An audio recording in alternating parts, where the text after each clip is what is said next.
welcome back to Extraordinary God, Ordinary People podcast.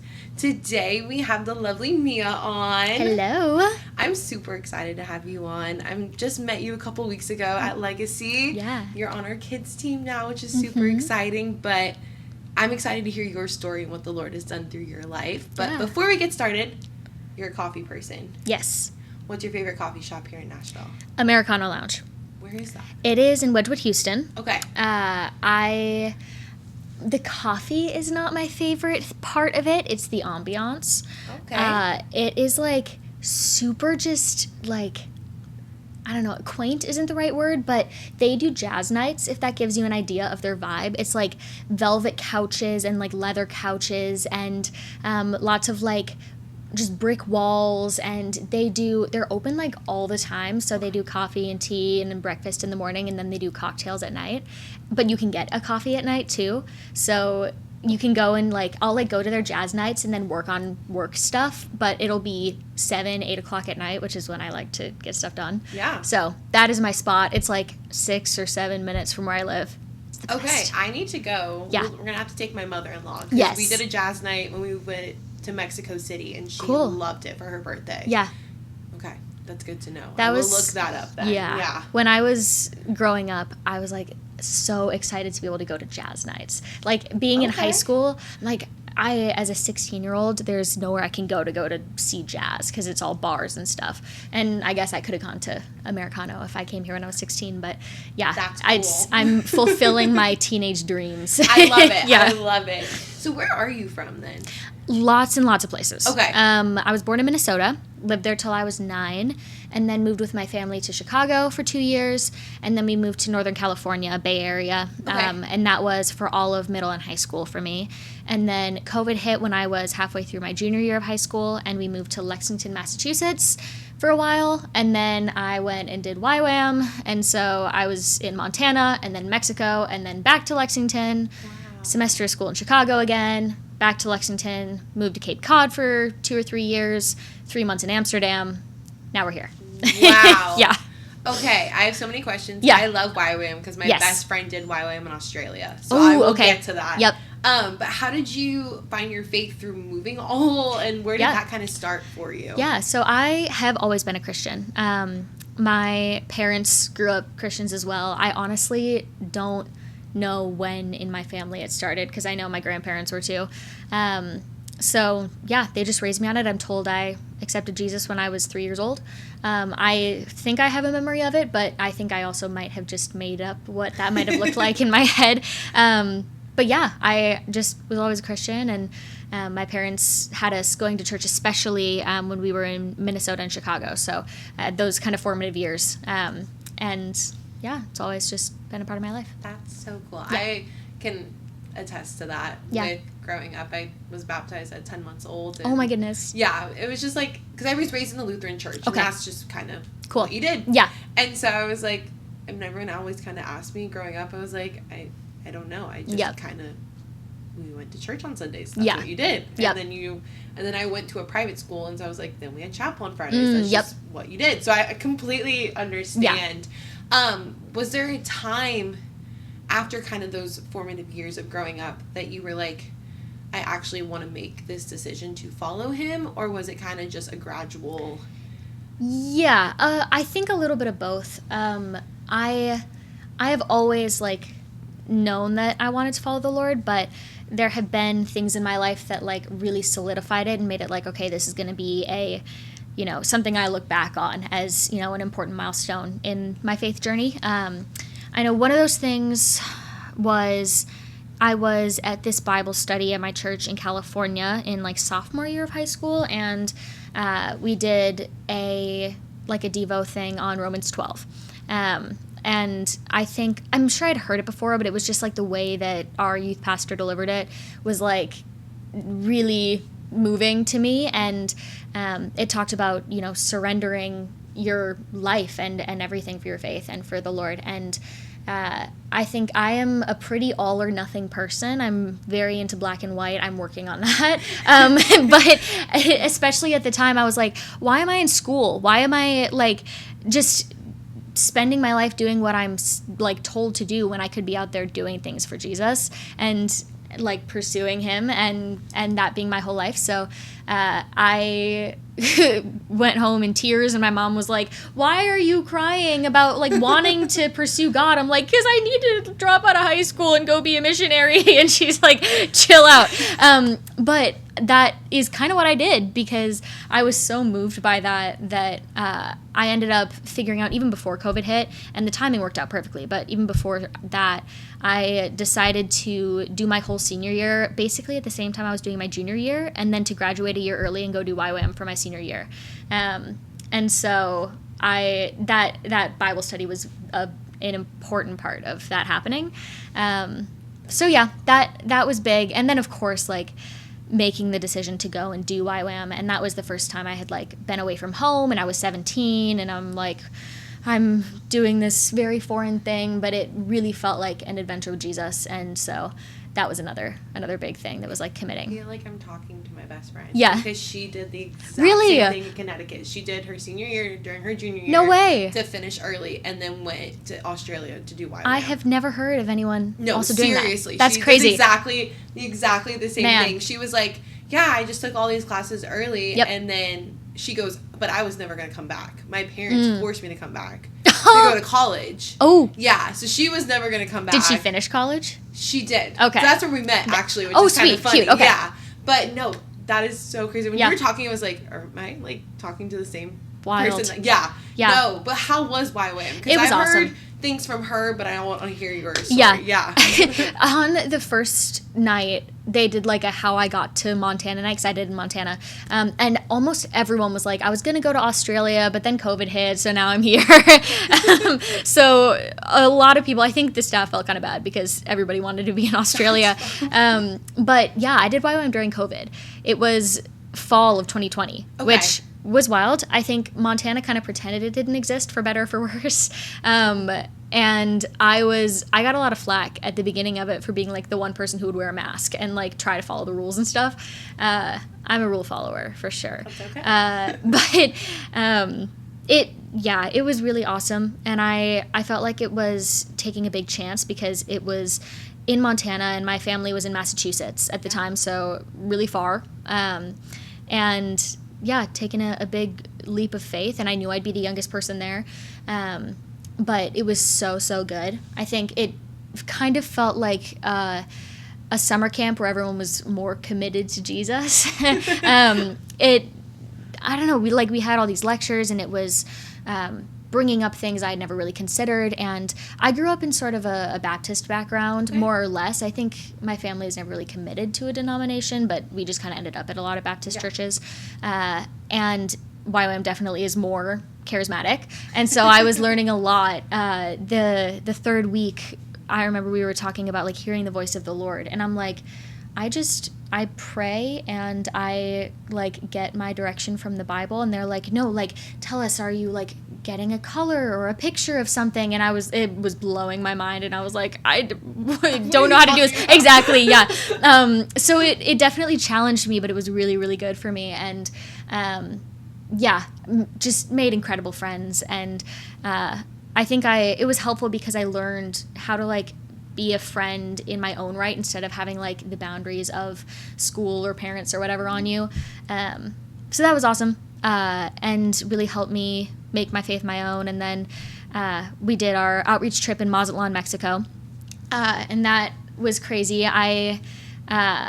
It felt very not like something that I would have chosen.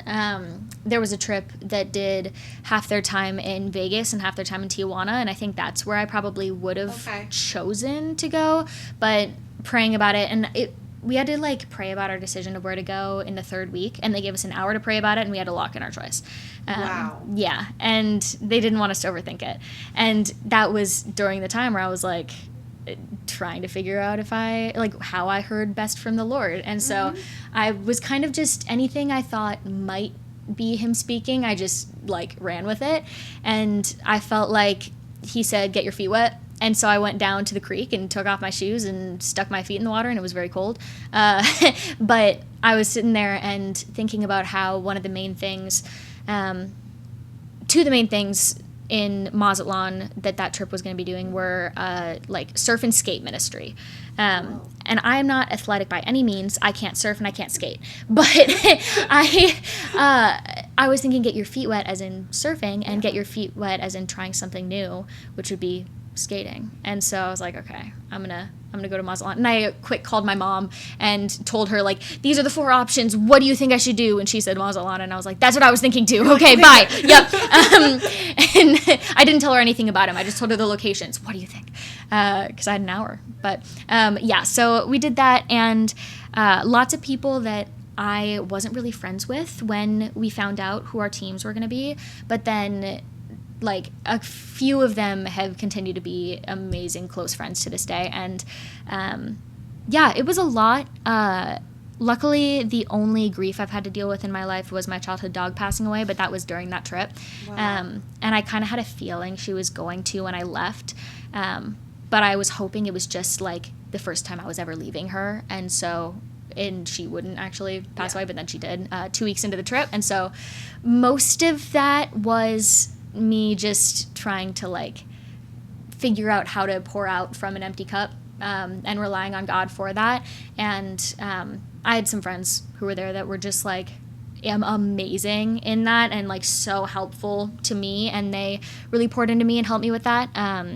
But yeah, that definitely made things interesting, and I think God knew what he was doing because he made it so that I didn't have to experience her downfall. As she got sick and everything, like my memories of her were good, and I never saw her struggling in that. And the night before she passed, my parents FaceTimed me with her, and they said it was the most lucid they had seen her in like a month or two. So yeah, that it was a lot, and lots of like grief and everything, and figuring out how to go and rake leaves or speak to a bunch of toddlers in Spanish or something like that when I was just thinking about her. But it was really good, and I had such a good like support team around me, and so I think it makes sense in the end, which is cool, and I'm glad that the Lord has given me that because he didn't have to explain it. But yeah, so anyway, that was a lot and something that is not normal. Also, doing YWAM during COVID, but she didn't do it during COVID. Yeah, but and it was weird because we had a lot more separation. Like normally, you're supposed to be able to like hang out with the other schools, SBS and whatever else, and we didn't get to do that. We had to just stay with our DTS. But yeah, I mean, it felt like I won the lottery a little bit because it's COVID and I was out, evangelizing and doing ministry and hanging out with friends and stuff. And going to Mexico. Exactly. Yeah. So I felt like I was blessed to really be able to make great use of that time. That's amazing. Yeah. Would you recommend YWAM? Yes. I do think I have heard some horror stories. Horror stories might be a strong word, but the thing about YWAM is that all of the staff are just people who have also done those schools. Mm-hmm. And I think you can really tell how, like, just flawed we are as mankind in that. Yeah. Like, because we're all just people, and especially in the DTS, there were people who were having one-on-ones. They have, like, a mentorship kind of thing. And their one-on-one would be a year and a half older than them. And, like, kind of creating this, like, I don't know. The power dynamic is a little weird. That's fair. And I felt very lucky to be 17 because I was like, I can just like submit to my leadership and be all good because I am still a minor. But a lot of people, especially the people who were like in their mid-20s who were there, felt really weird about that. I could see that. Yeah. And it's like you're kind of going back to like a dorm style vibe, which was weird for some people. So I think there were some people who maybe got a little high and mighty with the authority that they had. Not in my DTS for the most part, but I did a secondary school, and a bunch of people had come to Amsterdam, that's where I did that one, to kind of redeem their YWAM experience, which I really admired because they had a bad experience and then they came back to like get over it, which is so impressive. But their base got shut down after their school. So you have to go in with, a grain of salt and remember that like they're teaching things that are pretty out there, especially if you come from like a Baptist background. That's and fair. To say like, I'm going to take whatever, the Spirit tells me to take, and to be able to be okay with leaving some of the teachings behind, and to remember that everybody is just people there. Yeah. But all of that being said, I loved it. So I think it's a case-by-case basis, but... My friend would say the exact same thing. Yeah. Yeah. So she's told me other things, and, like, the way that our church in Phoenix, because that's where we met. Okay. She was like, yeah, it is completely different. And you're almost, like, in this bubble when you're in YWAM. 100%. Like, there's no way of kind of getting out of it. Like, you're there, you're doing this, and this is what you're doing with everyone. Yes. And she goes, so when you leave that bubble, it's almost like a, what the heck just happened in a way. Yeah. But also so transformative at the same time. Yes. Our last week in DTS, it was like the campus director or something like that was like, a lot of people think that when you're done with DTS, you leave YWAM, but you're actually a YWAMer forever. And we're all like, is this a cult? You're like, wait a minute. Yep. So he was a little gung-ho. But yeah, it is totally a bubble. And that's something I liked about it, especially going into my secondary school, where I was like, there is something freeing about every hour from 9 a.m. to 9 p.m. being scheduled. Yeah. And everybody following that, because, like, I've tried at times in my life to do that in my own life, but then, like, there's no room for spontaneity, and that's hard with, like, building community. Yeah. And when your whole community is operating on this schedule, it is really cool because, I don't know, I think it just allowed me to, like, lean into my more creative side because I am a pretty analytical person, but someone else was taking care of that on my behalf, which I really liked. But it makes it such a bubble because everything is so put together. Yeah. But I always came back a better person, I think. And you get so used to helping other people, and it's kind of like a commune. Like, you're just all helping each other cook and clean and whatever, and that has made me a better person to be around, I think, whenever I'm staying with my parents or friends or whatever. So, yeah, it's nice. So what brought you to Nashville then? Yeah, I came here for music. So I could tell the long story, but I had a lot of people in YWAM speak a lot of things about my music over me. And some of it was about, like, worship music, and some of it wasn't. I didn't really know where I fell at the time, but, like, I was writing my own songs, and most of them weren't worship songs. They're just, like, singer-songwriter-y, but I would write about my experiences in YWAM and stuff, and people said a lot and really encouraged me in that. And then I went to college, and I didn't love it.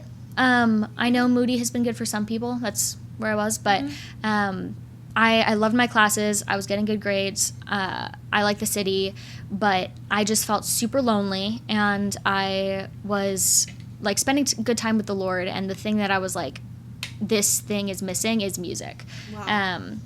And so I felt like I needed to leave, and that was my thing, to, like, pursue music, because I knew in my heart that I wanted to do that after I finished YWAM, because people had said so many kind things and, like, spoken these prophetic words over me. But I still had this plan, and I had gotten into Moody, and that was what I was going to do. And I was studying biblical studies, so I thought it was, like... what I wanted. Yeah. Exactly. But I realized that I had never actually prayed about that decision. So, I dropped out to do music and did that for a while, was still living with my parents, and I am here because that was, like, the next step for me. Yeah. Especially after being in Amsterdam, I was like, oh, I didn't realize how much living on Cape Cod has, like, limited my potential. And so, I did a tour around the U.S. in 2024 and was kind of praying in each spot that I was about, like, where I should move to. And it was so fun being in Nashville. I drove here from Atlanta in the morning and then played a show at a coffee shop my friend was managing at the time. And then we went over to their house, and I didn't see any of Nashville. We just sat there and played chess and talked for, like, 6 hours. And then we drove to Texas, and that was all I saw. But I had so much fun, and the show went well, and I just was, like, so blessed by it. And the other places I'd been praying into about moving did not go well. Or, I mean, just weren't as good as they could be. So, yeah, I decided on Nashville, and here we are. That's amazing. Yeah. With your music, do you feel like the Lord speaks through it in not even worship music? Because you kind of said you're a singer-songwriter / worship. How do you incorporate God into your songwriting and kind of into that lifestyle? Because I've had a lot of artists on this podcast, and they say sometimes it's really hard going into bars and to other places, and it's kind of like a weird dynamic where some people love Jesus and like follow him, and then there's also the other side of the music industry. Yes, for sure.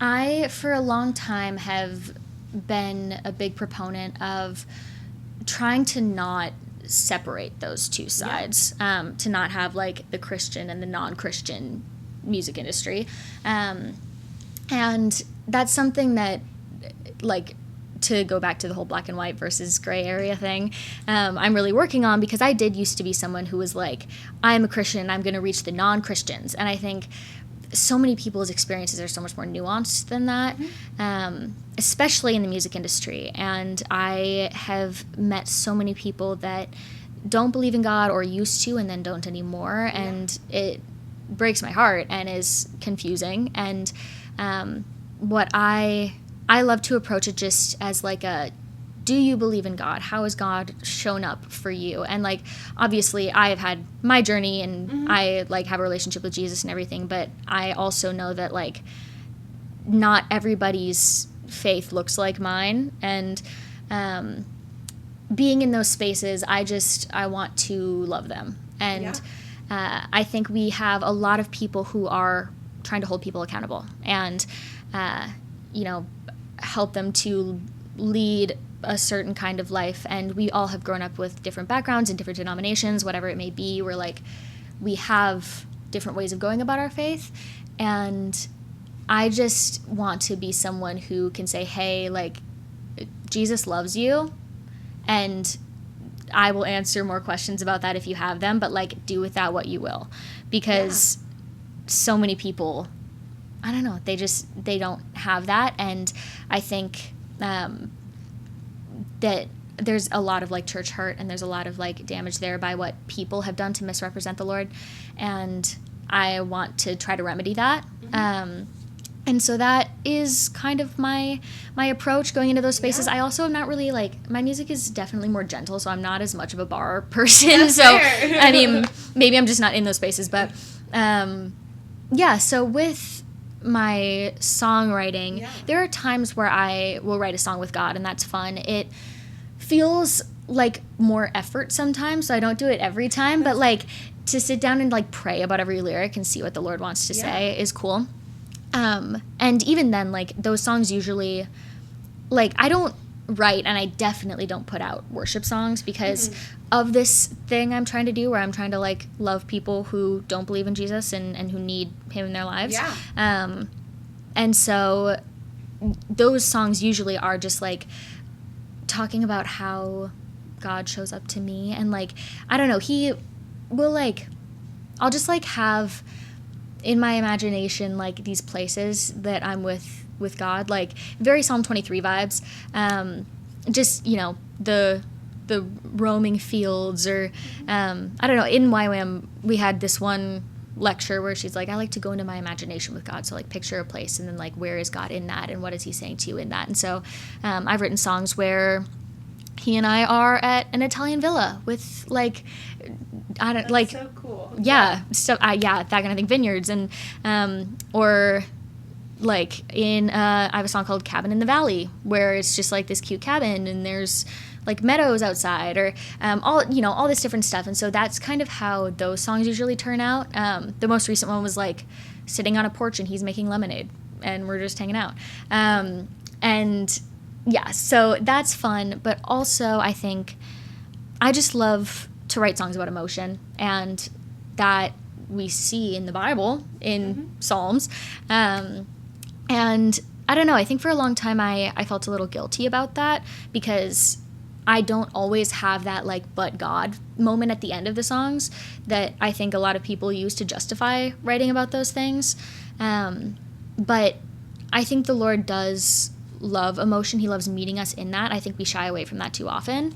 And the like emotional honesty, I guess, in my songwriting is sort of a testament to like taking that to God and that being okay, and like that we don't need to silence those things. I've always been someone who like is completely honest with God, and whenever a pastor or whoever else is like, God already knows what you're going through, and people struggle to accept that, I'm like, oh no, like he knows. Yeah.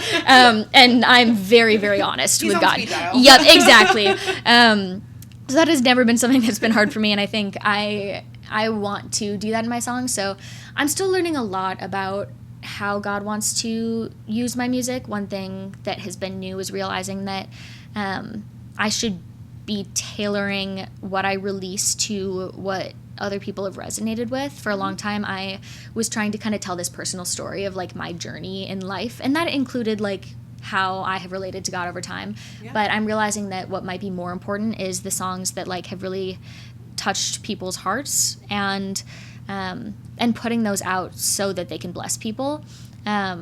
Which I think maybe I had a hard time believing that like my songs could bless people for a while. I was just thinking that people would enjoy them or whatever else, and that there would be a way for that. But like there are some songs that certain people in my life have been like, this really matters a lot to me, and I'm working on being like, okay, I think that is something from the Lord that I can do to bless other people, is putting those out. And those aren't even like, sometimes I didn't write those songs for people, and I didn't write them about God or whatever else, but they just have found meaning in them.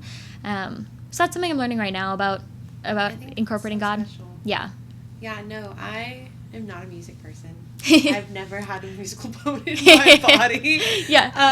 I am quote unquote in the music industry because of my husband and what he does, and so I've seen and talked to so many people, but I've struggled for such a long time where he'll be like very similar to your friends and be like, no, the music resonates with me, but it may have nothing to do with God. Yep. It may have nothing to do, or it doesn't use the word God, but you can tell that it was written from a place of worship. Yep. And I never understood that. I was like, no, there's worship music and then there's non-worship music. And so I'm understanding more of what you're saying because I'm like, oh, no, it may not resonate with me, and music may not be my way of experiencing the Lord, but for your friends or for you or for him, it's a completely different ball game. And I think that that's so beautiful because the Lord uses so many different things. Yeah. So thank you for doing that. And thank you for understanding where the Lord is trying to take you into your music industry. I'm trying. Because I think at the same time, worship music is great. I'm never going to say no to worship music. But I also think, like you said, if people are so hurt, they're not going to go to that. They're going to go to, quote unquote, something else that may make them feel better. Yeah. But the Lord can meet them still there too. And so I think that that's really cool, because I've learned over the years you can't force Jesus on people. Yeah. You can love them through it. And so I think that's where I'm like, no, it's black and white, very similar. Like, you either love Jesus or you don't love Jesus. And it took me a while to kind of realize, like, no, you can love Jesus, but you can have so many other questions and not understand where your hurt is actually coming from, and then go back to loving Jesus. But your faith is so completely different. Yes. So thank you for that, because I think that the music industry needs that right now. Yeah, for sure. Yeah. With Legacy, we'll kind of transition. How did you get to Legacy? Yeah. I was super excited about finding a church when I moved. I have been to multiple churches over, moving growing up, but my parents always chose those. And so I did find a church on Cape Cod that I was with for a while, but there were kind of like 2 options out there. Okay. So I was like, okay, I can actually find somewhere that like I am stoked about, like their doctrine and their worship and whatever else. And I did learn through looking for churches here that there's never going to be the perfect place, but that's also because like there's never going to be anyone that like perfectly agrees with every single tenet of what you believe in your faith. But I loved that Legacy.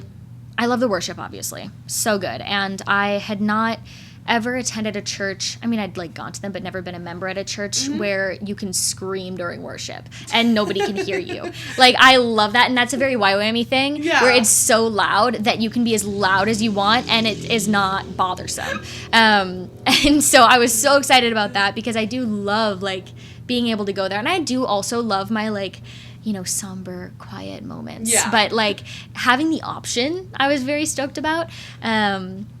And then I love the vibe of the people there.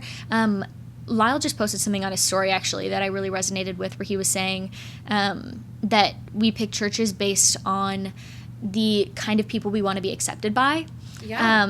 And he was saying that it is better to pick it based on where the Spirit is calling you, which I do feel that the Spirit has also called me to Legacy, but I think that was a driving factor, was like I really admired all the people that go to Legacy, and I don't think that's a bad thing in and of its own. No. Like, you should be called to your church by the Spirit, but also, like, to see these people and how they walk out their faith and everything, and to be like, yeah, I want to be in community with these people and mentored by these people is really good. And so moving to a new city, I'm like, these are people I'd like to be friends with.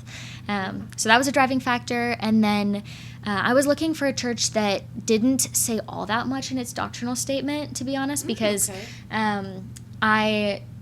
we can get into this or not, I don't know what the vibe is, but like just with my family, there's a lot of different beliefs happening. And so I appreciated that the focus was like, pursue God, pursue each other, love each other, like try to be in step with the Spirit. Yeah.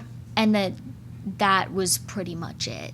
And I felt like I was really excited about that because it creates a lot of room for people who don't know what they believe to come to Legacy and to, you know, continue to seek the Lord and find the Spirit in that place without those boundaries of like, oh, I have to believe this checklist. And it just felt welcoming to me, which I like. So, yeah, that was all my reasoning. And I watched a bunch of churches online before I moved, but Legacy was actually the only one I actually went to in person. Wow. And I stuck with it. So after I watched, you know, a bunch of sermons and everything and saw what they were teaching. But, the first sermon I actually watched from Legacy was Pastor Brian and Pastor Sonia doing like a relationship one, which was so sweet. And I was so inspired by their story, where like they were talking about how right when they got married and like Pastor Sonia was dealing with a bunch of like panic attacks and stuff, and Brian was having to pray over her and stuff. And I was like, that's really cool. I like these people. Like, I want to go to this church. So awesome. Yeah. I think that was February. Was that February? Of 2025. Yes. Yeah. That whole sermon series has changed our lives. Yeah. Because I'll get into it a little bit. We got engaged February 2024. Okay. We reached out to Legacy because we got to Legacy because he was going to a church on Music Row. Cool. Belmont. Yeah. And I liked it when I would come visit, but I was like, there has to be more for us. I was like, I don't understand. And there are so many churches. We looked up Legacy. It was the first one. We were like, well, we're just going to try it. Yeah. And we walked in. And we were like, oh, people said hi to us. Mm-hmm. Okay.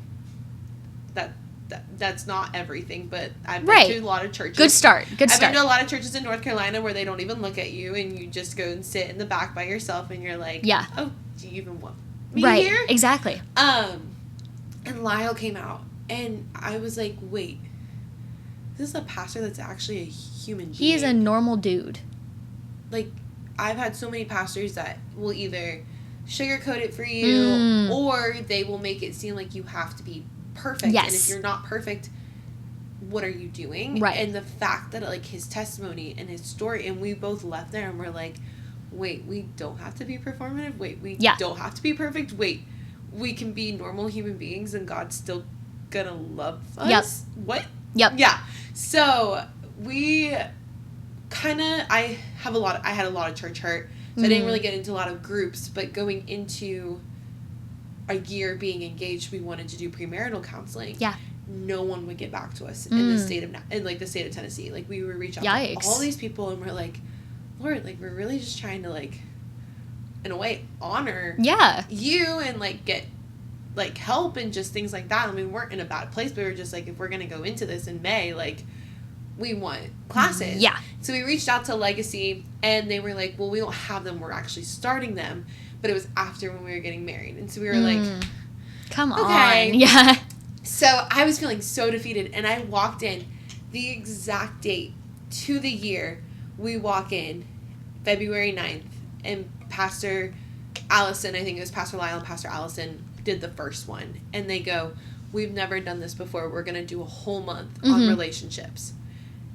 The exact date. And I was like, yeah. Okay, God. I was like, I guess we don't need an actual class. Sure. I guess we don't need an actual counselor. I guess we have you. Yeah. And so when they did that one, and then Pastor Ryan and Pastor Sonia did their story, and I resonate so much with that story. Yeah. I was just like, wait a minute. I'm sorry. I don't even know what your story is, but I'm sorry to hear that because their story is rough. No, I resonate sadly with that so much, and if you want to, there's a lot of ugly crying in my testimony that I did on this podcast, but no, I just didn't really realize that people in pastoral teams could actually experience the same things that I experienced.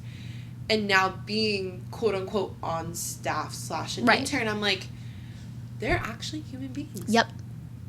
Like, I've never been in a church that actually treats their staff like we're human beings, and that we'll fall short, and that we sin every single day, that no one is perfect. And I kind of sit here and I'm like, thank you.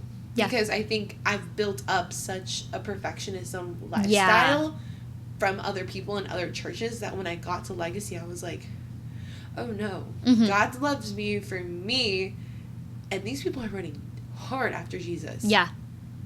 And I want to be just like that. Yes. And I resonate with you, and you were like, wait, no, I want to be surrounded by these people. Yeah. Yep. And I think, what was I going to say?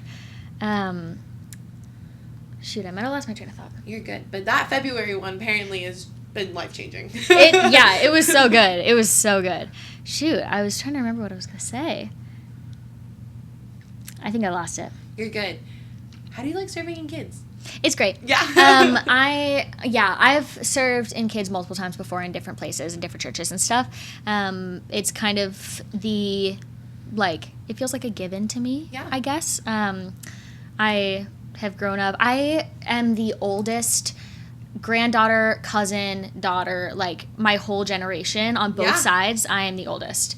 And so I have grown up hanging out with a lot of kids. I think it also has given me that very type A perfectionist mindset because I am in charge of all of them at all times. Yeah.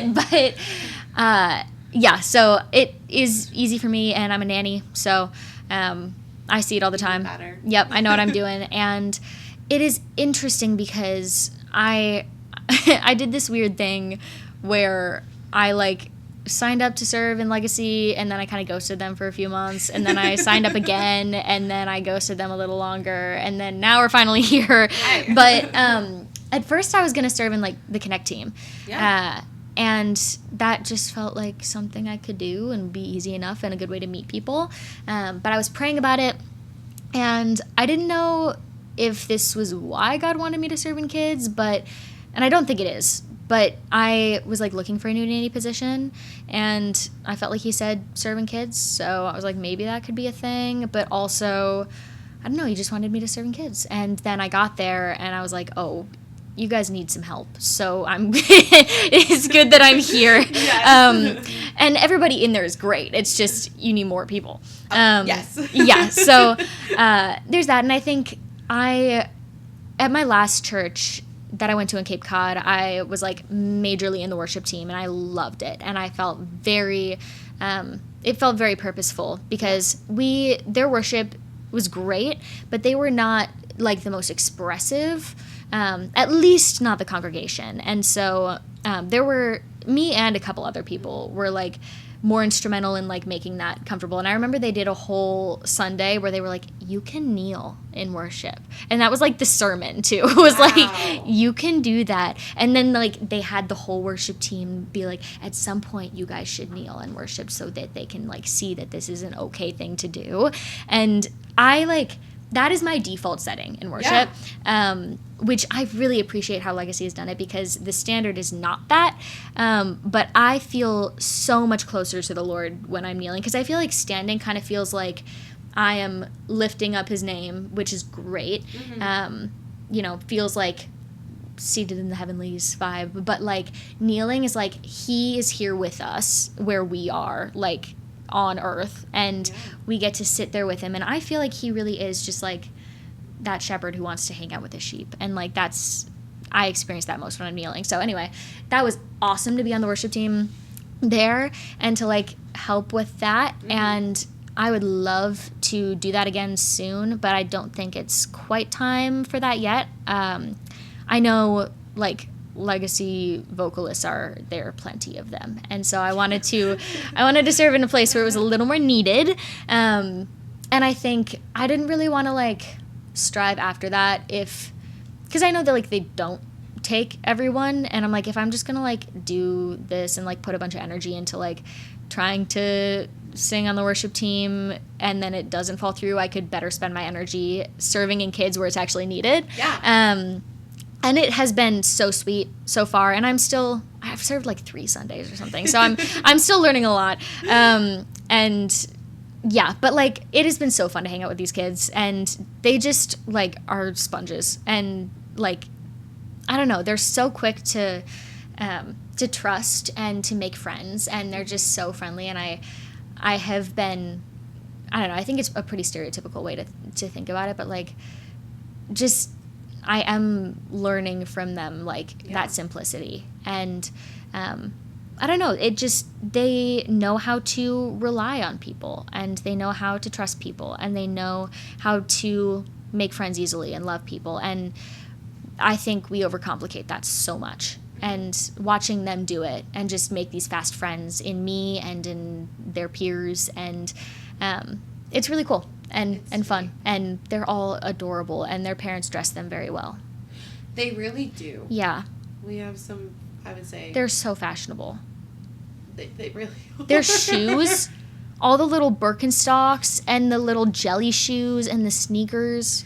Yeah. There's never been an outfit that I'm like, oh. Yeah. You just woke up and threw that on. No, mom and dad. You can tell if the kid did it or if the parents did it. I love it when the kid does it. Yeah. No, I'm like, yeah, the cowboy boots, yep. With the weird belt, with yep. like the red. Yeah, no, I get the vibe you're going with, but I know that you did this. But there's never like you can tell there's never a parent that dresses their kid poorly. It's always the kid either does it, or the parents have really great taste. Or they just don't want to fight, and they come in an Elsa dress, and you're like, sure. Okay, and then now I'm fighting an Elsa dress all day. At least you're here. Yes. Yep. That was the one time that I was like, nope. I told mom and dad, I was like, let's not have them wear the Elsa dress again, because kids were stepping on the cape because it was so long, and so then she would get yanked backwards and then be like, my cape is broken, and I'm like, well, you're wearing an Elsa costume, and I have 22 3-year-olds right now. If you're gonna wear the cape, you gotta know your cape etiquette. And so it did not end well. So I was like, this is the only outfit that I've ever was like, maybe not, because there's way too many kids that don't know personal space in this room. Right. Other than that, you look great, girl. Yep. Wear the dress, no cape next time. Yes, please. Yep. Yes, please. No. Those kids, I've served in other kids' ministries too, but there's just something about those kids and how they're so quick to forgive too, even at 2 and 3. Yeah. And like they understand what it means. Yeah. And I'm like, your parents in your home life. Yeah.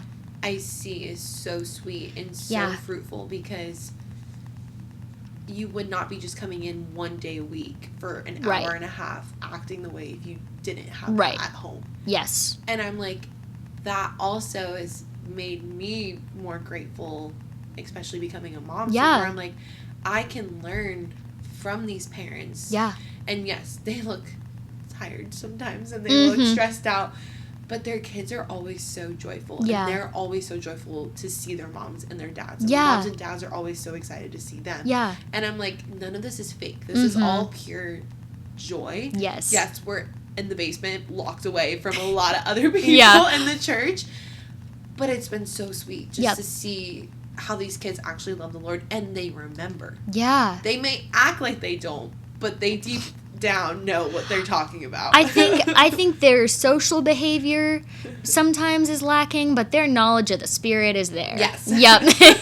Which I'm like, you're also 5, so I need to give you a lot of grace with that. I don't know, I think it was Elizabeth that was saying, like, these kids can handle it, and they can. Mm-hmm. Like, and that's something that, as a nanny, I strive for, maybe because I'm a little bit, this is maybe not the best way to do it, but, like, I just like kids better when they come to my level instead of me. And I crouch down to them and I talk to them like a kid, but like I'm gonna play my music. I'm not gonna play like the wheels on the bus. Yes, I know. Anytime they turn on Danny Go, I'm like, where is the Veggie Tales? At least we can enjoy that. But that's neither here nor there.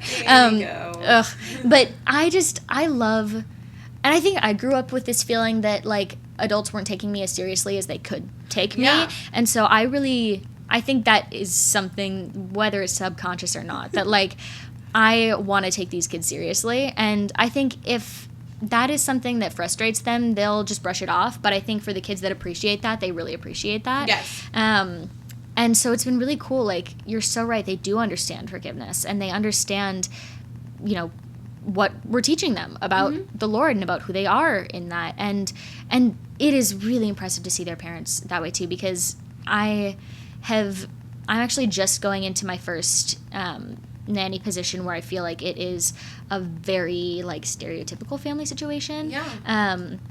I have nannied for families that aren't Christians. I've nannied for single families, and like they have their odds stacked against them in those things. And it is just so impressive to see these parents and how they treat their kids. And like, obviously there's nothing you can do to control if you are like a single family, you know, if you're widowed or whatever else. But like I don't know, it just is so inspiring because you can tell how much effort they put into these kids. And like, I'm 23, I am not in a place to have kids. I don't know if I ever will, to be honest, but like I respect these parents so much because it does take so much effort and so much patience, and they are raising their kids beautifully. It's so cool. Yeah. Yeah. No. I love those kids. Yeah. I coach soccer and I love those kids too, but there is a completely shift in behavioral and other things as well. Yep. No, those kids are amazing. Well, I would say my last question is, if someone was listening and doesn't know the Lord, we kind of touched on this, what would you kind of say to them, or want to come back to Jesus? What would you kind of say to them if they ever approached you? If someone approached me and said they wanted to come back to Jesus, I would be so stoked for them. I think I have not spoken to a lot of people who are in that position. I feel like most of the people I do interact with are kind of in the black and white space, where it's like either I am fully sold out for God or I am fully an atheist, you know? And I love when anybody is even just like, I believe in God, but I don't know anything else. I'm like, great start, because their heart is open for the Spirit to move. And from that point on, like, if they believe in God, I'm stoked, and the Spirit is going to lead them where they need to be led. And that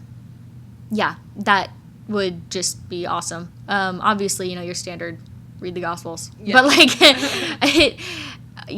it just in our current culture, if you are like connecting with any form of spirituality, like there's so many forms of spirituality, and not all of them are helpful. And so to acknowledge that like Jesus is king, and even if you don't know what kind of worship style you want, or what kind of church you want to go to, or what you believe about A, B, C, D, E, you know, all of those doctrinal things, like, we can share a relationship with Jesus, and relationships look different from person to person, but like having a relationship with Jesus is the thing. And so that is the most important thing. I think, I don't know, I'm going through sort of a renaissance in my faith where I'm just like back to basics. I think being with the kids is helping too, where it's just like, Jesus loves you, and like he died for you. He loves you so much, and it's okay to just sit in that.